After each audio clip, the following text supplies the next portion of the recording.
मैं नगमा खान, आप देख रहे हैं सच का कारवा न्यूज़। गाजियाबाद उत्तर प्रदेश सरकार में व्यापारी कल्याण बोर्ड के उपाध्यक्ष अशोक गोयल ने कहा कि सन 2014 में भारत की जनता ने भ्रष्टाचार व आक्रामकता को हटाकर भारत को विकास के पथ पर ले जाने के लिए हमारे देश के प्रधानमंत्री श्री नरेंद्र मोदी को प्रधान सेवक चुना। सितंबर सन 2014 में मोदी जी ने अमेरिका में सारी दुनिया के 193 देशों को संबोधित करते हुए भारत की युवा शक्ति, कृषि उत्पादन क्षमता व भारतीय बाजारों की क्रय शक्ति के साथ देश के गौरवशाली अतीत के बारे में बताया। भारतीय युवा पद्धति द्वारा स्वास्थ्य जीवन को सारी दुनिया ने अपनाया और हमारे प्रधानमंत्री जी देश की रक्षा सुरक्षा में अपने आप को तत्पर कार्य में लगे रहते हैं और जनता की सेवा को अपना धर्म समझते हैं। इससे पूर्व स्वामी विवेकानंद जी ने लगभग 121 वर्ष 1893 पहले अमेरिका में विश्व समुदाय को संबोधित करते हुए भारतीय संस्कृति का ज्ञान सारे विश्व को कराया था। 7 वर्षों की कार्यकाल में देश में अन्य आत्मविश्वास व राष्ट्रवाद के साथ चतुर्मुखी विकास के पथ पर ले जाने का काम शुरू हुआ। उपलब्धियों पर देश को गर्व है। खास रिपोर्ट पप्पन ठाकुर। नमस्कार, मैं अशोक गोयल, उपाध्यक्ष व्यापारी कल्याण बोर्ड उत्तर प्रदेश व पूर्व राष्ट्रीय सह संयोजक भारतीय जनता पार्टी व्यापार प्रकोष्ठ। मोदी सरकार, देश के अंदर बड़ा बदलाव हुआ 2014 में। भ्रष्टाचार, अकर्मण्यता, तुष्टीकरण, जो उस समय वातावरण था उसको जनता ने हटाकर भारतीय जनता पार्टी की सरकार बनाई। मोदी जी जैसे राष्ट्रवाद के सदैव प्रेरक रहे हमारे नेता देश के प्रधान जनसेवक बने। समझ लीजिए कि उसी समय से परिवर्तन शुरू हो गया। सारे विश्व में भारत की विश्वसनीयता बढ़ी। सारे विश्व में जितने भी देशों के समूह हैं उसमें भारत को सदस्यता मिली, मान मिला, सम्मान मिला। 26 सितंबर 2014 का ऐतिहासिक दिन परम श्रद्धेय मोदी जी ने सारी दुनिया को भारत के किसानों की उत्पादन शक्ति, भारत के युवाओं की क्षमता और भारत के बाजारों की क्रय शक्ति के बारे में बताया। इतना ही नहीं, भारतीय संस्कृति का बोध कराते हुए भारतीय योग के बारे में बताया और सारी दुनिया ने उसे माना। भारत विश्व गुरु के रूप में योग के जरिए स्वस्थ रहने का एक मार्ग सारी दुनिया को दिखाया। देश के अंदर गांव के लिए, गरीब के लिए, किसान के लिए, पिछड़े के लिए, दलित के लिए, समाज के सभी वर्गों के लिए निरंतर नई कल्याणकारी योजनाएं आई। मैं तो कह सकता हूं कि समाज के वर्गों के लिए काम हुआ।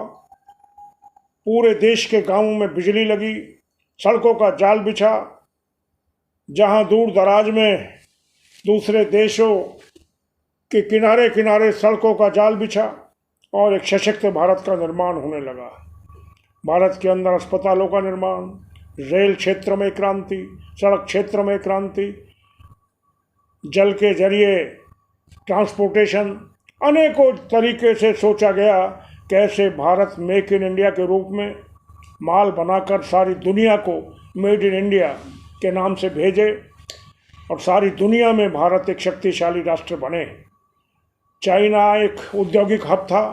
धीरे धीरे वातावरण बना है सरकार में कि लोग, दुनिया के देश हमारे यहाँ आकर उद्योग लगाने के इच्छुक हैं। भारत ने सारी सहूलियत प्रदान की हैं और भारत के प्रधानमंत्री पर, यहाँ की सरकार पर सबको विश्वास है। मेरा ये मानना है कि देश के अंदर कैसे आंतरिक सुरक्षा, देश की बाह्य सुरक्षा के लिए कैसे सारे विश्व के अच्छे देशों से हमारे आंतरिक समझौते, अनुबंध, देश में राफेल की खरीद, अनेकों होवित्जर, बहुत सारी चीज़ों की खरीद और देश के अंदर रक्षा क्षेत्र में जो उत्पादन बढ़ा है, हम एक निर्यातक देश के रूप में बनने जा रहे हैं। कोविड आया, कोविड के संकट से जूझने के लिए कुछ भी जहां नहीं बनता था, सारे संसाधन इकट्ठे हुए, क्रांति हुई, लोगों को जन जागरण किया। लोग कहते थे थाली बजवाते हैं मोदी जी, अरे वो जन जागरण का माध्यम था। देश के अंदर 42 करोड़ जनधन खाते, देश के अंदर किस तरीके से गरीबों के लिए निःशुल्क गैस के कनेक्शन, सस्ते आवास, जिस तरीके से स्वच्छता के अभियान के अंदर शौचालय, नमामि गंगे, बेटी को सम्मान, अनेक कार्यक्रम, इस तरह के कार्यक्रम जिससे देश के वासियों का मनोबल बढ़ा। गरीबों की मदद, 80 करोड़ लोगों को भोजन निःशुल्क कराना, ये राशन निःशुल्क देना, ये मोदी सरकार का काम है। तो मैं कह रहा था कि सुरक्षा के वातावरण में हम गलवान में अपना स्टैंड लेकर खड़े हुए। चाइना को हमने बताया कि हम क्या हैं। पाकिस्तान में हमने सर्जिकल स्ट्राइक की, म्यांमार में सर्जिकल स्ट्राइक की। एक मजबूत भारत दुनिया को चमक आने लगा।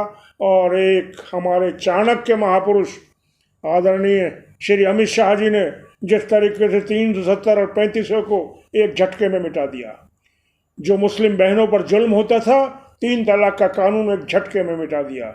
CAA इसलिए कि जो पड़ोसी 3 देशों में हमारे ऐसे लोग जो कहीं आतंक के कारण परेशान थे, भारतीय मूल के लोग, चाहे वो किसी भी जाति के हों, लेकिन गैर मुस्लिम ऐसे लोगों को शरण देने का काम, शरण के साथ साथ उनको नागरिकता देने का काम शुरू हुआ।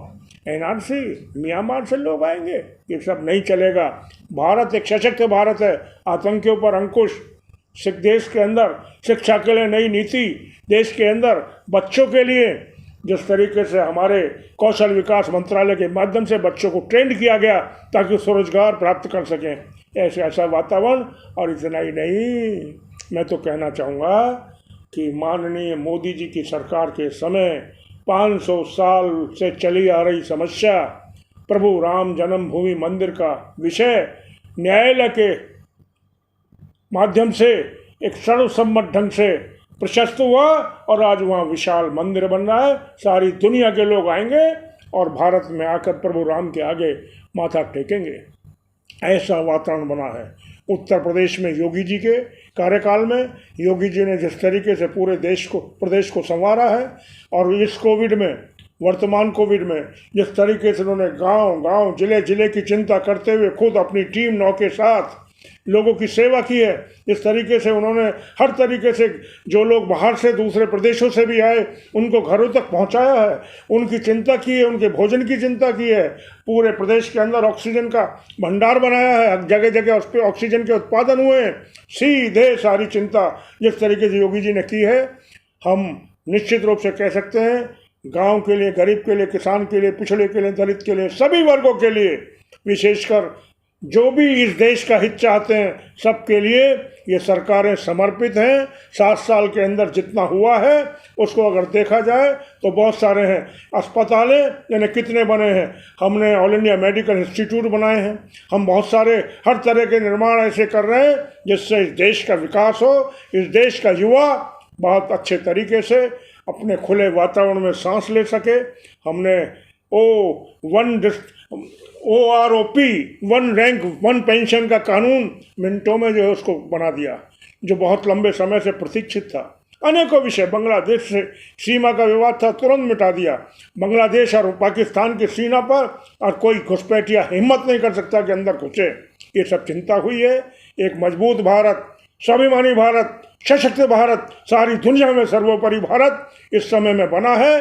मोदी जी के 7 साल के शासनकाल पर हम सबको गर्व है। मैं आपको हृदय की गहराइयों से पुनः प्रणाम करता हूँ। धन्यवाद।